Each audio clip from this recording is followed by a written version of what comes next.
Bhavnagar Somnath highway પર કારમાં આગ લાગી ગઈ। મહુવા નજીક નેશનલ હાઈવે પર ચાલુ કારમાં આગ લાગી। વાયરિંગમાં ખામી સર્જાતા આગ લાગી હોવાનું અનુમાન લગાવવામાં આવી રહ્યું છે। ત્યારે કાર ચાલક સમયસર બહાર આવી જતા તેનો જીવ બચી ગયો હતો। ફાયર વિભાગની ટીમે સ્થળ પર પહોંચીને આગ પર કાબુ મેળવી લીધો છે।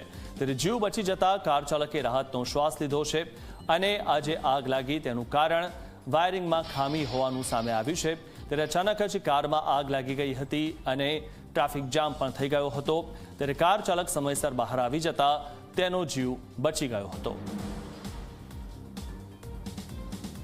તો કારમાં અચાનક આગ લાગવાનું કારણ જે છે તે વાયરિંગમાં સર્જાયેલી ખામી છે અને ઉલ્લેખનીય છે કે બહારથી કરાયેલું જે વાયરિંગ હોય છે તે આ રીતે કારને આગ લગાવવા માટે કારણભૂત સર્જતું હોય છે, કારણ કે તેમાં શોર્ટ સર્કિટ થતાં આગ લાગતી હોય છે।